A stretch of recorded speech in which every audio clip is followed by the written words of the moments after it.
En una mente desordenada, con un cuerpo desordenado, el sonido de la salud es imposible. Presentamos Resilio Medicina TV, analizando los temas de la salud con un alto nivel de profesionalismo, con un sentido ético y multidisciplinario. Resilio Medicina TV.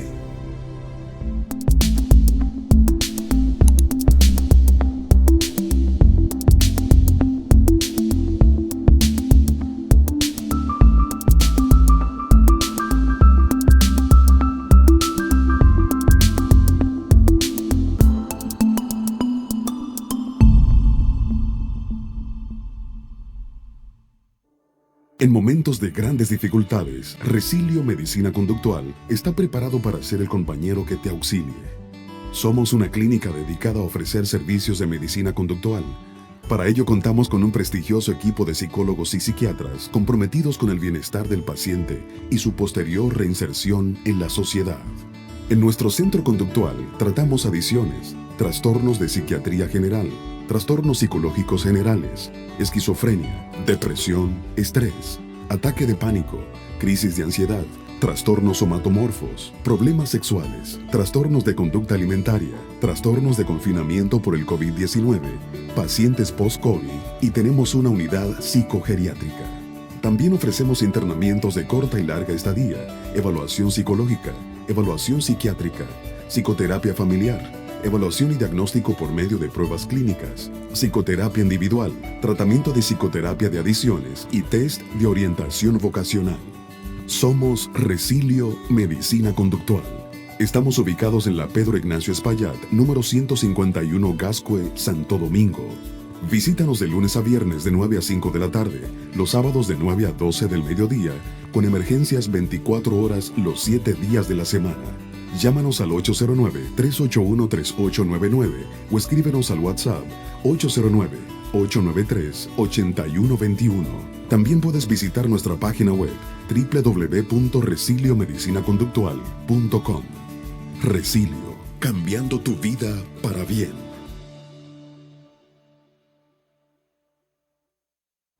Bien, saludo a nuestro primer programa Resilio Medicina TV.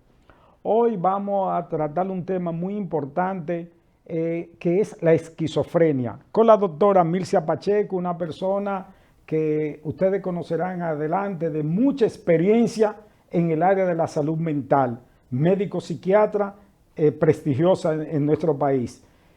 Vamos a tratar el tema de la esquizofrenia y vamos también a permitir que al final del tema puedan hacer llamadas, consultarnos, preguntarnos o denunciar cualquier situación que tenga que ver con el problema que hemos tratado en esta tarde.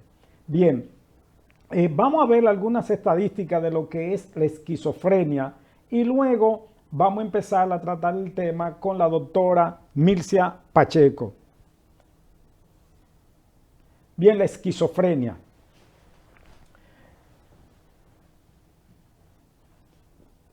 Según la Organización Mundial de la Salud, se define la esquizofrenia como un trastorno mental grave por el cual las personas interpretan la realidad de manera anormal.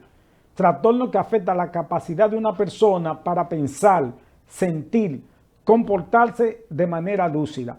La esquizofrenia, la mayoría de los pacientes que vemos que se habla ahora en la noticia que salió en el periódico, en el Listín Diario, un reportaje muy interesante donde decía que República Dominicana era un gran manicomio porque estaba muchos pacientes deambulando en la calle. La mayoría de esos pacientes que deambulan en la calle, que están en los parques, que están en los sitios, son esquizofrénicos.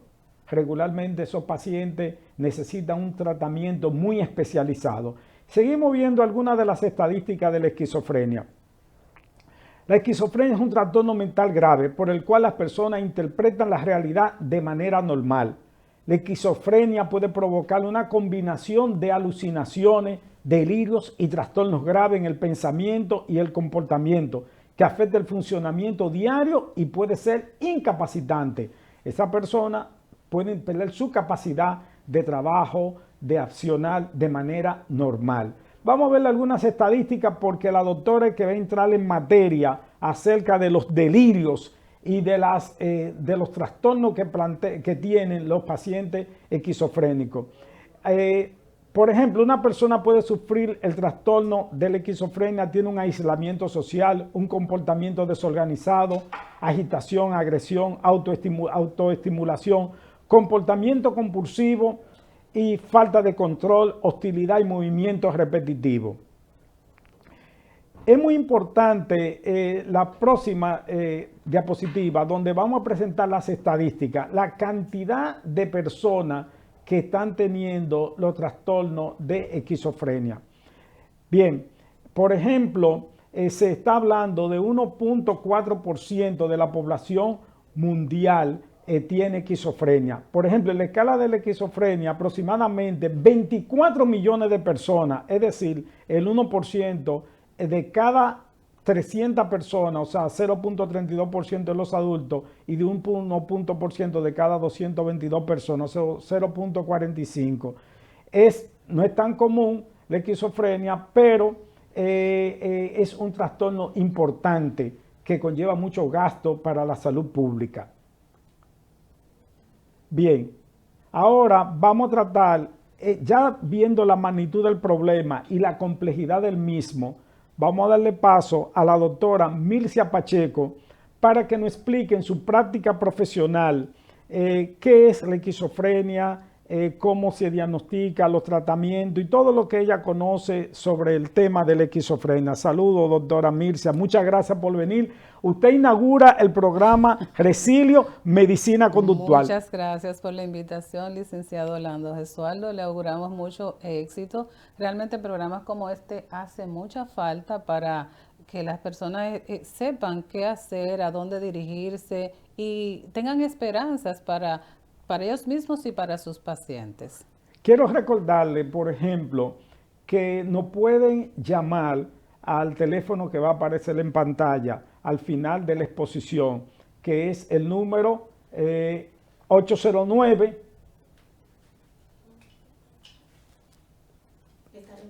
Que estará en pantalla en unos momentos. Bien. Bien, como usted señaló en las diapositivas que vemos, la esquizofrenia es un trastorno mental grave. De hecho, la esquizofrenia es una de las enfermedades centrales de nuestro estudio de la psiquiatría en la especialidad médica. Este trastorno son un grupo de trastornos, no una sola esquizofrenia, pero se agrupan, es un síndrome donde agrupan básicamente lo que ya señalaba, trastornos básicamente de la conducta, del comportamiento, de los pensamientos, de las cogniciones y del área de las emociones también. Se presenta básicamente en edades tempranas y lo que podemos notar para que las personas sepan que comienza casi siempre en la edad adolescente.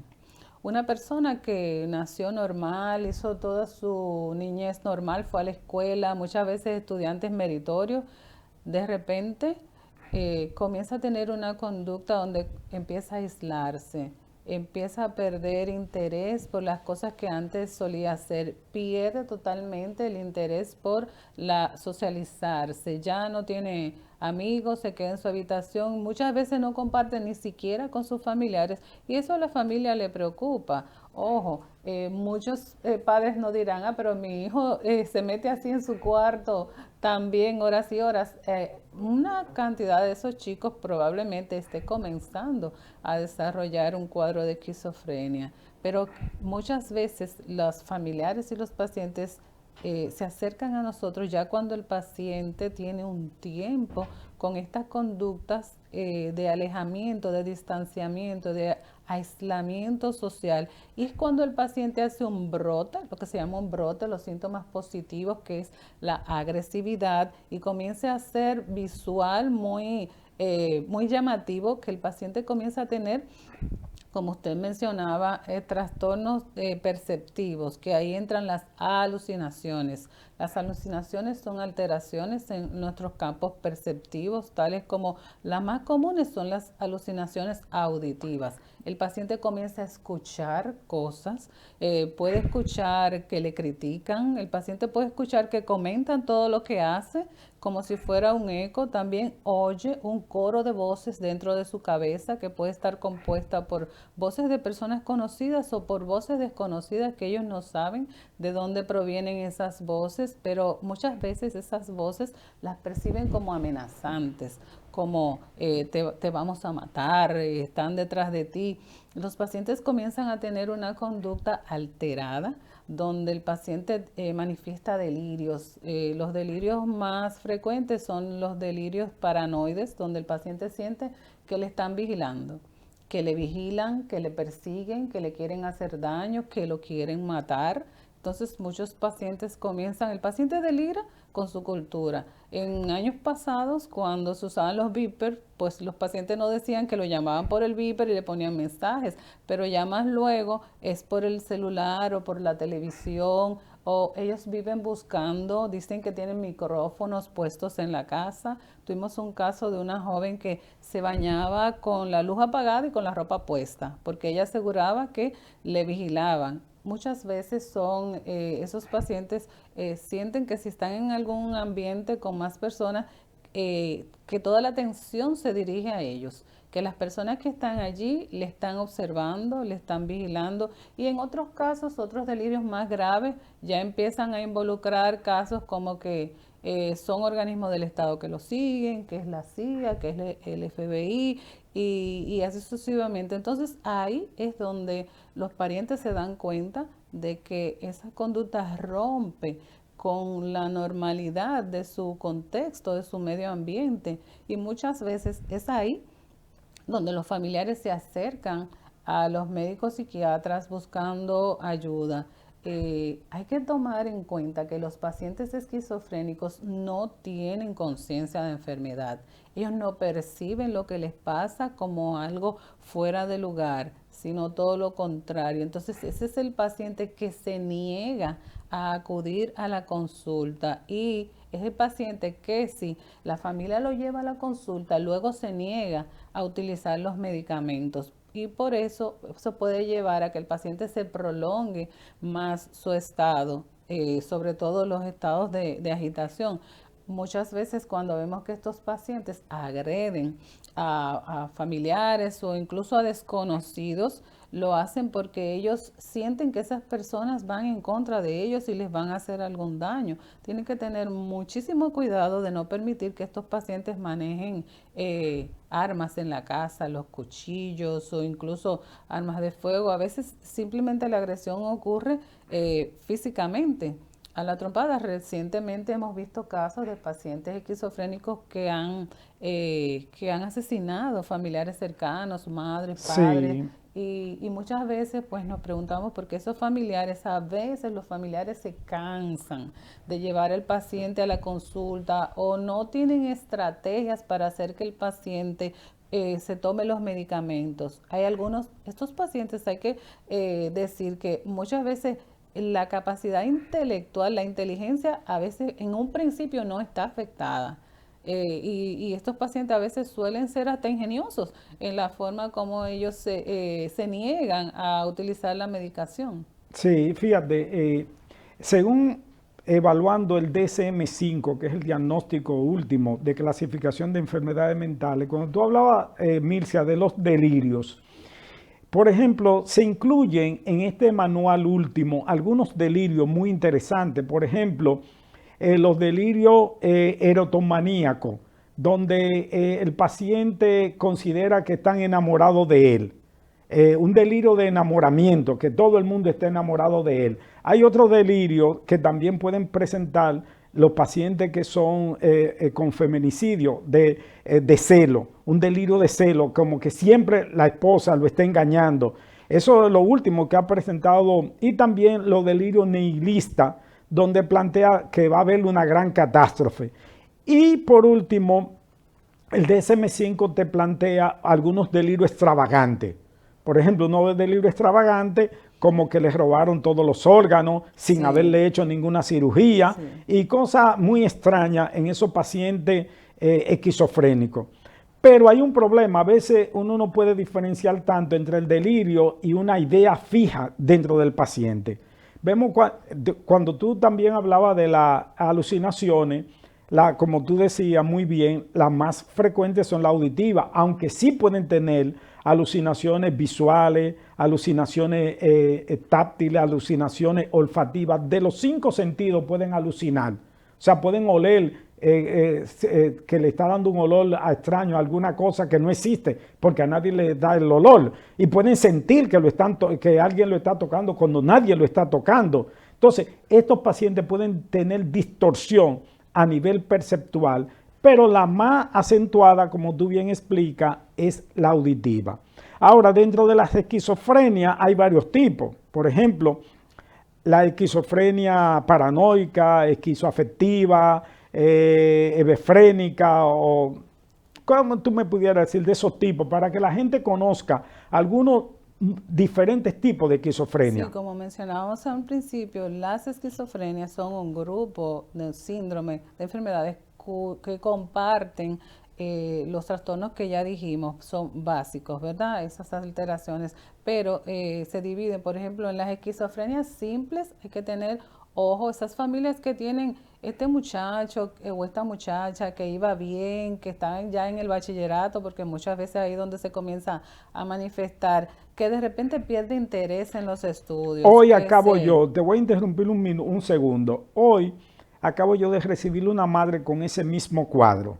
Su hijo se gradúa de bachiller, lo llevan, empieza a estudiar en la universidad y suspende la universidad y se queda en su casa.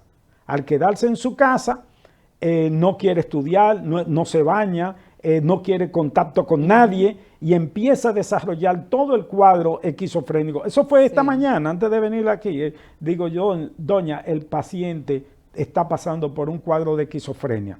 Muchacho de 21 años, se graduó de bachiller, lo mismo que tú estás diciendo. Eso se ve diariamente. Así es, y tenemos que tomar en cuenta también que hay que hacer una historia. La historia médica es muy importante en todos los casos, pero sobre todo aquí, porque también hay que distinguir de si este paciente ha estado utilizando algún tipo de sustancias. Como usted mencionó, licenciado, cosas que son visibles, por ejemplo, es el descuido del aseo. Estos pacientes tienden a descuidar su aseo, o sea, el paciente no se baña, no se higieniza, no se cepilla los dientes, no se cambia de ropa. Ese paciente puede durar semanas sin asearse, luego tiende a tener mal olor y entonces a esos pacientes muchas veces ellos no se percatan de esta situación, pero los familiares sí.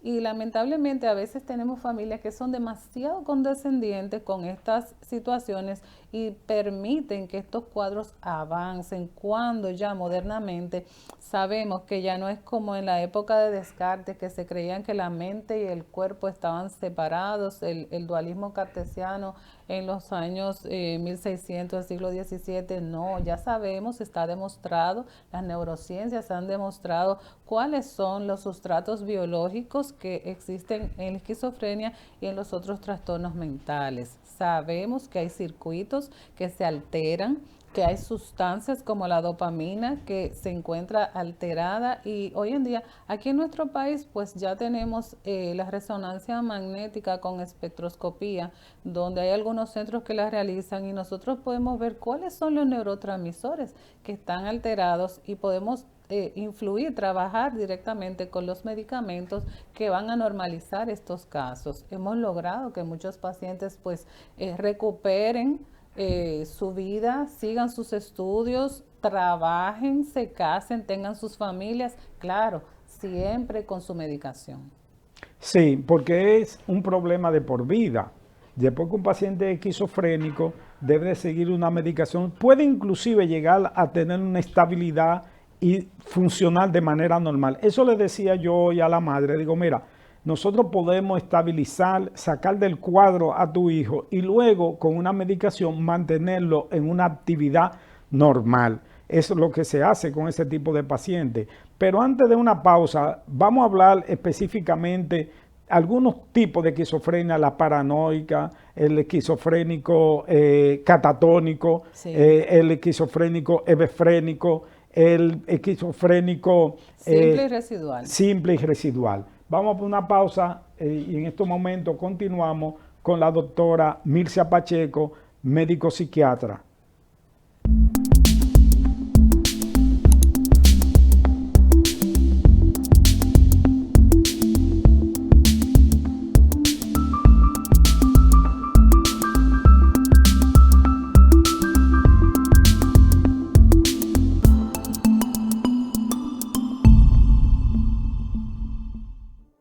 En momentos de grandes dificultades, Resilio Medicina Conductual está preparado para ser el compañero que te auxilie.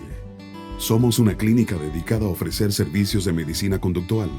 Para ello contamos con un prestigioso equipo de psicólogos y psiquiatras comprometidos con el bienestar del paciente y su posterior reinserción en la sociedad. En nuestro centro conductual tratamos adicciones, trastornos de psiquiatría general, trastornos psicológicos generales, esquizofrenia, depresión, estrés, ataque de pánico, crisis de ansiedad, trastornos somatomorfos, problemas sexuales, trastornos de conducta alimentaria, trastornos de confinamiento por el COVID-19, pacientes post-COVID y tenemos una unidad psicogeriátrica. También ofrecemos internamientos de corta y larga estadía, evaluación psicológica, evaluación psiquiátrica, psicoterapia familiar, evaluación y diagnóstico por medio de pruebas clínicas, psicoterapia individual, tratamiento de psicoterapia de adicciones y test de orientación vocacional. Somos Resilio Medicina Conductual. Estamos ubicados en la Pedro Ignacio Espaillat, número 151 Gascue, Santo Domingo. Visítanos de lunes a viernes de 9 a 5 de la tarde, los sábados de 9 a 12 del mediodía, con emergencias 24 horas los 7 días de la semana. Llámanos al 809-381-3899 o escríbenos al WhatsApp 809-893-8121. También puedes visitar nuestra página web www.resiliomedicinaconductual.com. Resilio, cambiando tu vida para bien.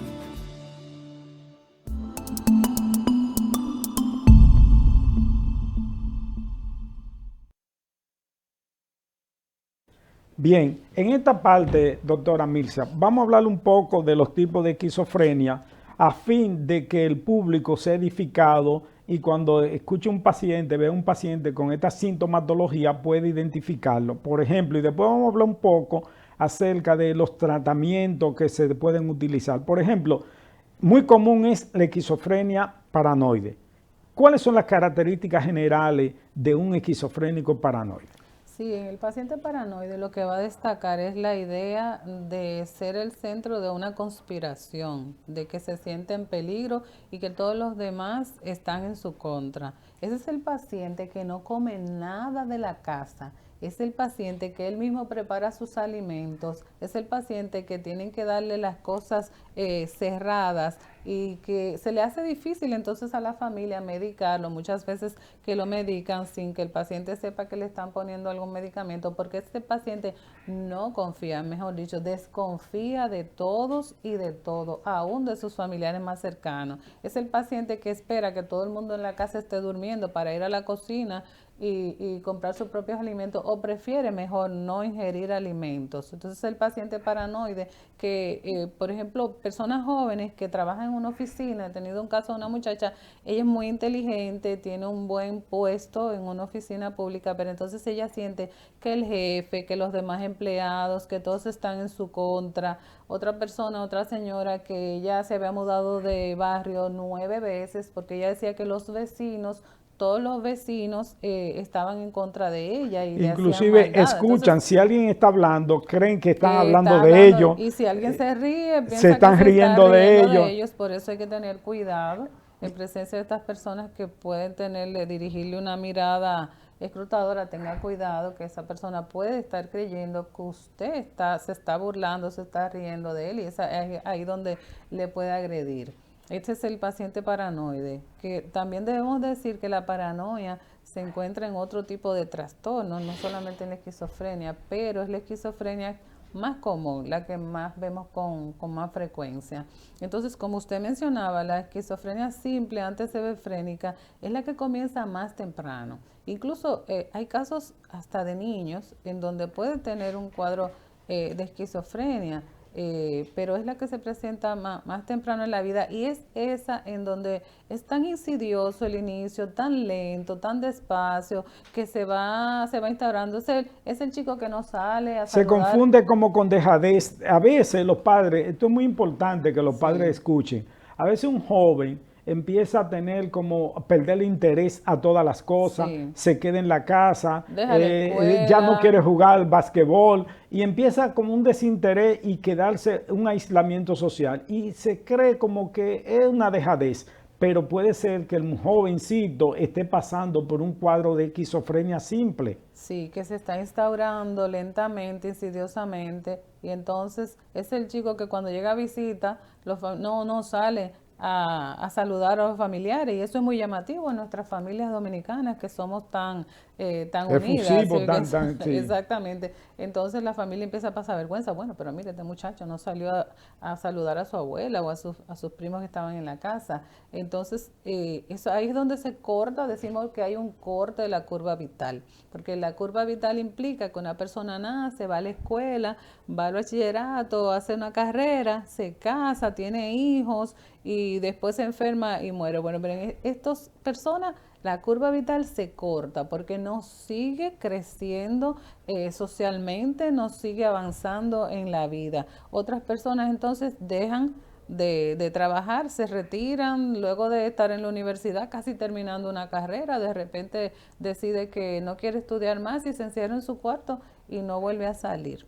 Otro tipo de las esquizofrenias que usted mencionaba, pues es la esquizofrenia residual, que ya esos son los pacientes que usted decía, son los pacientes que andan deambulando en nuestras calles con un total abandono, un total descuido de sí mismo, un total descuido de su aseo, ya han roto. Que comen inmundicia, abren los zafacones, ustedes ven que buscan alimento. Y cosas descompuestas. Cosas descompuestas, el aseo personal lo pierde. Que le llevaban la comida a la habitación ya que no quería salir. Entonces el paciente lo que hacía era que guardaba la comida debajo de la cama y ya después que la comida estaba descompuesta era que se la venía a comer, o los familiares descubrían que la comida descompuesta estaba ahí en la habitación. No permiten que entren a su habitación, esa habitación es impenetrable, y muchas veces esos pacientes, por ejemplo los residuales, son pacientes que ya su afecto está embotado. Es el paciente que no corresponde con una sonrisa, con una mirada, o es el paciente que tiene el afecto inapropiado. Inapropiado es que cuando las personas se supone que deben de estar tristes, pues ellos pueden tener una risa inmotivada, o el paciente que cuando se supone que hay alegría, pues el paciente llora. Entonces eso se llama ambivalencia afectiva. Y esas son las cosas que nos dan las señales a nosotros de que este paciente tiene ese tipo de esquizofrenia. La catatonía puede ir en el sentido de agitación o de rigidez seria. Tuvimos una vez un paciente que duró como una semana, que no hablaba, no pronunciaba palabra, no comía. Bueno, lo manteníamos con suero, y ya después que le dimos tratamiento, el paciente empezó a mejorar y yo le pregunto, mira, pero ¿por qué no hablabas? Me decía, no, doctor, es que yo estaba muerto. Si los muertos no hablan. Entonces, este paciente tiene la sensación de que está muerto. Entonces, ese paciente estaba catatónico, tenía una rigidez seria. Sí, ese paciente también se habla de la flexibilidad seria, donde tú, por ejemplo, le colocas la mano de una forma y puede quedar horas con ella de esa forma, de manera incómoda. Sí. Pero puede también pasarle una fase de agitación catatónica, donde empieza a tener movimientos muy rápidos. Tiene que ver con los movimientos. Con los movimientos. Entonces, cuando uno ve un paciente que tiene muchos movimientos, puede ser que esté pasando por un estado catatónico de agitación. Psicomotriz. Yo he observado en la avenida Quinto Centenario, hay un señor que transita toda la avenida caminando rápidamente de un lado para otro. Ese paciente es un esquizofrénico. Catatónico en fase de agitación. Y algunos que yo lo veo caminando, cruzando el puente el día completo. Caminando, cruzando el puente, paciente catatónico. Todos estos pacientes se pueden recuperar si se le da una atención debida. necesitarían internamiento. La recuperación, no, o sea, sanarse no. Pero recuperarse no para...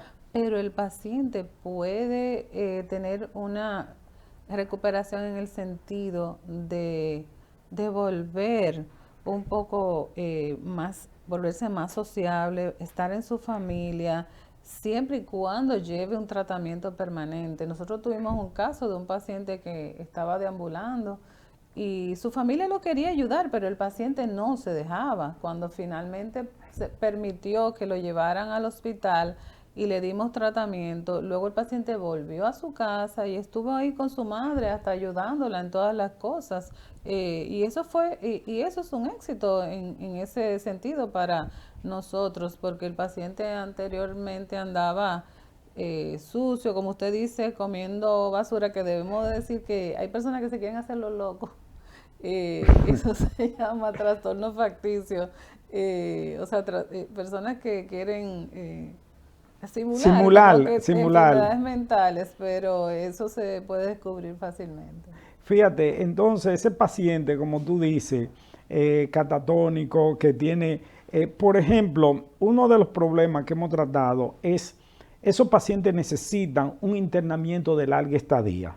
Por eso es recomendable, hay un grupo de personas que consideran como que ya no debe de dejar de existir los sanatorios, los sitios para recluir enfermos mentales, o lo que decían antes, manicomios, deben de seguir existiendo. ¿Por qué? Porque hay familias que no pueden atender a esos pacientes, no tienen los recursos, tampoco tienen las herramientas, no tienen el hogar, no tienen la capacidad, el hogar adecuado para atender al paciente. Entonces, por eso es necesario que ese tipo de los pacientes esquizofrénicos se puedan tener en hospitales donde se le dé un tratamiento. Eso es una discusión, muy grande que hay, pero realmente lo que no tienen esa familia es amor para su paciente, porque en las familias donde tienen amor hay acogida para su paciente y se le puede buscar atención. Hay una red de atención que, si no privada, una red de atención pública, y si las familias quieren, si las comunidades lo desean, solamente tienen que acercarse y recibir la ayuda. Por ejemplo, ahora mismo hay un caso muy interesante de una persona de una muchacha graduada en medicina, que hizo un cuadro esquizofrénico y la mamá tiene 2 meses buscándola y anda en la calle dando vueltas, la muchacha. Entonces, ¿por qué? Porque esa muchacha debería estar en un centro recluida con un tratamiento. Quizás no tiene los recursos. Es un centro de larga estancia. Ya cada vez los internamientos son más cortos, como en Resilio, donde se ha visto que sí que se puede atender se puede recuperar. Que en 2 semanas, en 2 meses, el paciente en 2 meses se recupera. Tratar los síntomas agudos y el paciente darle un seguimiento con su medicación y el paciente volver a su casa, volver a su hogar. Es muy importante también garantizarle al paciente. No estoy hablando de la persona que puede pagar la medicación, que tú sabes que es bastante costosa la medicación psiquiátrica. Yo me refiero a esa familia que tienen pacientes que no tienen los recursos para comprar la medicación, que no pueden pagarle una estadía de 2 meses, por ejemplo, mínimo de tratamiento. Deberíamos de tener algún tipo de programa donde esos pacientes pudiéramos llevarlo a ese centro, darle una recuperación de 2 meses y que la familia tenga una botica especializada, una farmacia especializada solo en salud mental, que puedan ir a buscar sus medicamentos, la madre, los padres, y dárselo a su paciente para mantenerlo. El modelo manicomial se ha pretendido eliminar por sugerencias de organizaciones internacionales. Aquí en nuestro país se eliminó el hospital. Pero en México se sigue utilizando, en México, en Canadá, en todos los países, en Estados Unidos. El cambio se hizo de una manera muy abrupta, se abrieron unidades de intervención en crisis que todavía resultan ser pocas. Conversaba yo con algunas de las autoridades recientemente, con la doctora Francis Báez, que es la directora de el Servicio de Salud Mental del SNS, y ella me decía, vamos a abrir más unidades. Sí, vamos a confiar en que eso pase, que se abran más unidades, pero realmente las unidades de intervención en crisis que existen actualmente son insuficientes. Casi siempre permanecen llenas y el que tiene la dicha de que su paciente entre en una de esas unidades son intervención en crisis. En crisis, por ejemplo, no es una mediana estadía. Es una estadía de corto plazo, pero se puede resolver algunos problemas. Lo que tienen es que abrir muchas más unidades para las personas de escasos recursos, como usted dice.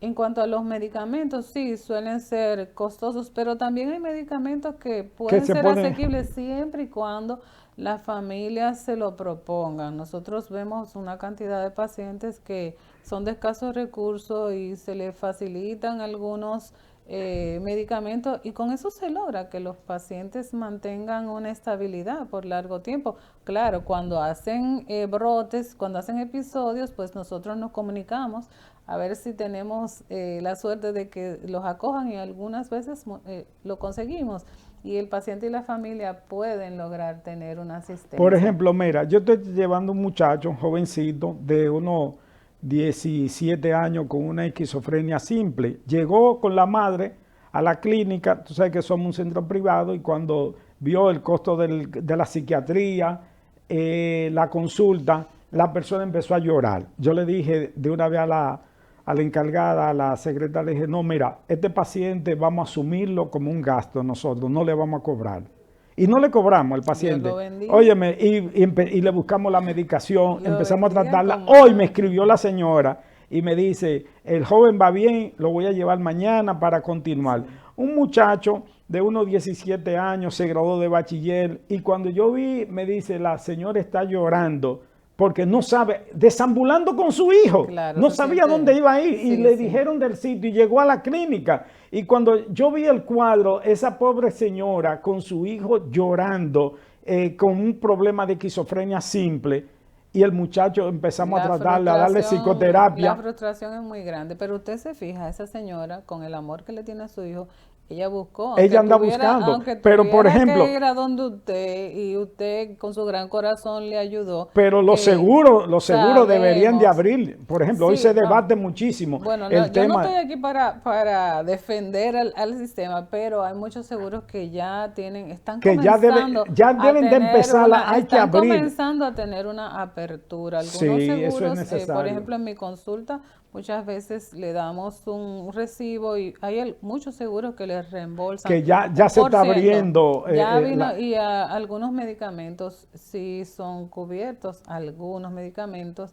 Usted hablaba del tratamiento. El tratamiento básicamente es a base de antipsicóticos. Los antipsicóticos son los medicamentos que van dirigidos a eliminar esas ideas negativas que tiene el paciente. Entonces hay antipsicóticos típicos como son el haloperidol y la clorpromacina, que el problema es que daban muchos síntomas extrapiramidales, es que el paciente sacaba la lengua, viraba los ojos, se le caía la mandíbula y era un cuadro muy aparatoso, muy feo, pero muchas veces pudiera producir hasta asfixia mecánica por obstrucción de las vías respiratorias. Entonces, claro, se asusta. Entonces la ciencia se abocó a crear otros antipsicóticos que no fueran típicos, que no produjeran este tipo de sintomatología. Ya ahí están los antipsicóticos más modernos y cada vez estamos teniendo sustancias que tienen menos síntomas secundarios y que el paciente puede hacer una vida Por ejemplo, normal. Uno de los problemas que presentan las personas, las madres de escasos recursos que tienen esos pacientes, es cómo darle la medicación. Se ha hablado mucho de medicamentos residuales donde tú le pones una inyección de depósito y no tiene que el paciente tener que estar tomando. Es posible, aunque sea unos segundos de eso. Es una gran ayuda, como decía, como el paciente no tiene conciencia de enfermedad, es difícil que se aboque a tomarse la medicación diariamente. Entonces están los medicamentos de depósito que son a base de aceites que se van degradando poco a poco y haciendo una combinación con estos medicamentos que se pueden inyectar cada 21 días o cada mes. O sea que en 21 días no tiene que tomar medicación. No, sí la toma. Tiene que tomarla. Sí la toma, sí se la indicamos. Lo que pasa es que si el paciente no cumple con la prescripción, pues tenemos esa segunda cobertura. O sea, Y entonces, sí tiene que tomarlo, claro, en dosis menores, pero Ok. sí debe, nosotros aconsejamos que sí debe de tomárselo. Debe de tomar la medicación, Sí, pero con pero ese en una medicamento. menor dosis, pero con el medicamento que es de depósito, pues tenemos mayor confianza y realmente hemos visto que los pacientes se recuperan y la recuperación es más a largo plazo. Bien, vamos a permitir, ya el teléfono está en pantalla, el 809-732, 809-732-8571, si alguien quisiera hacer alguna llamada en nuestro primer programa, que entiendo que ha sido fabuloso hablar con la doctora Mircea Pacheco, tiene muchísima experiencia en el área de psiquiatría, tiene su consulta privada. Pueden llamar al canal para pedir si alguien le interesa consultar con ella y pedirle, vamos a dejarle el número de ella aquí para cualquier persona que quiera preguntarle, hablarlo, consultar con ella algún caso de esquizofrenia o de otro tipo de problema de salud mental. Entonces vamos a tener nuestro teléfono disponible en este primer programa por si quieren alguien algún familiar, alguna situación que esté pasando en el cuadro de esquizofrenia. Entonces, usted me decía que ¿hay alguna razón por la cual una persona puede llegar a ser esquizofrénico? ¿Cuáles son las Sí, a causas? las causas, la fisiopatología y las bases genéticas, se han descubierto alteraciones genéticas. Sabemos que hijos de pacientes esquizofrénicos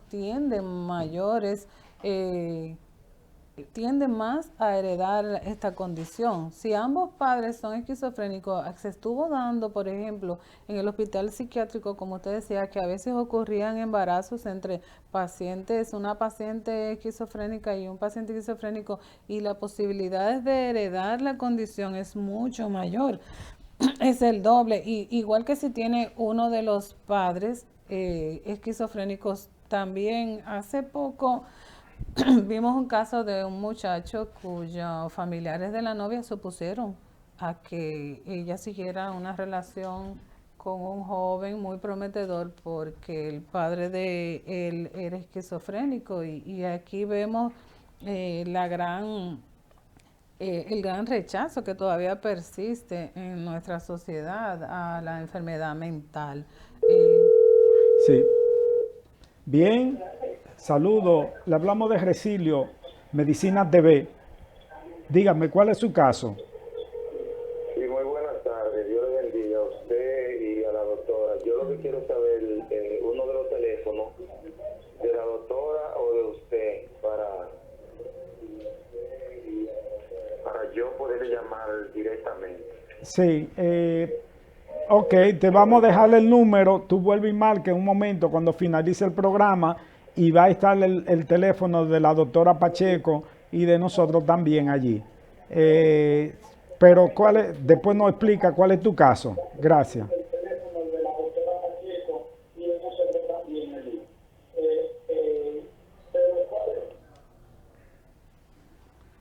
Sí, nos hubiera gustado que el amigo que llamó nos compartiera un poco cuál es su preocupación, porque obviamente que él o algún familiar está pasando por esta situación.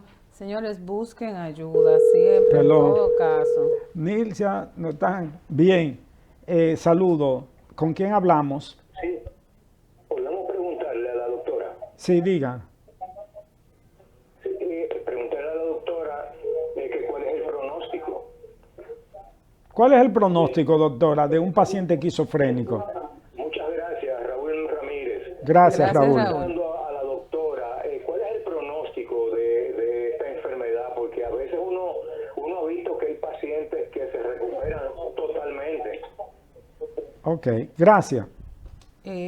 Las esquizofrenias no se curan, pero se controlan. Y el paciente, si el área cognitiva, o sea, si su inteligencia no ha sido muy tocada por la enfermedad, si se ha comenzado a tratar a tiempo, por ejemplo, un joven prometedor que va a la universidad y tenemos hoy en día antipsicóticos muy buenos, muy nobles, que estos muchachos se recuperan completamente. Y pueden llevar una vida prácticamente normal. Una vida normal. Fue lo que le decía a la señora de hoy, que yo le decía, mira, yo te prometo que lo que vamos a hacer es sacar tu hijo de ese cuadro.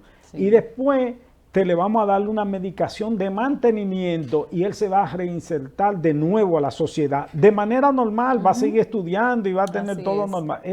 Pero va a tener, yo le dije, no te puedo decir algo que no es verdad. Va a tomar su medicación de por vida. Eso es claro que hay que decirlo. Claro que la medicación se va reduciendo. Se va reduciendo la cantidad. En una medicación de mantenimiento y con el seguimiento, porque uno como médico con sus pacientes que vienen a consulta de seguimiento, tú los conoces, ya tú sabes que en la evaluación clínica psiquiátrica es muy visual cuando el paciente está en una crisis o en un brote, y la familia, la comunicación con la familia es muy importante. Siempre digo, los familiares de estos pacientes también tienen que ser tomados en cuenta y enseñárseles, darles psicoeducación para que ellos aprendan cuando su paciente se ha dejado de tomar la medicación y cuando está en riesgo de hacer un brote agudo. Sí, hay pacientes, por ejemplo, cuando tú hablas de la familia, un caso que tuvimos de una paciente con un trastorno esquizoafectivo, donde se muere el esposo, los hijos abandonan a la señora y la señora entra en un cuadro esquizofrénico paranoico y también en un cuadro esquizoafectivo. La persona que tiene, el esposo muere, los hijos se van, se queda como sola en un momento y empieza a desarrollar todo ese cuadro esquizofrénico. Eso también tiene mucho que ver, como tú dices, lo de la familia. Qué bueno que usted mencione ese cuadro, porque hay diagnósticos diferenciales. En este caso, pudiera diagnosticarse una depresión mayor con síntomas psicóticos. Sí. Hay que ver cuál es el cuadro en sí. Sí, el síntoma psicótico sí se va a tratar, pero la depresión mayor y el duelo patológico, sí, eso sí se cura perfectamente. Ese cuadro psicótico desaparece con un tratamiento de la depresión y con un buen manejo del duelo. Bien, señores, hemos, ¿verdad?, llegado prácticamente al final de nuestro programa.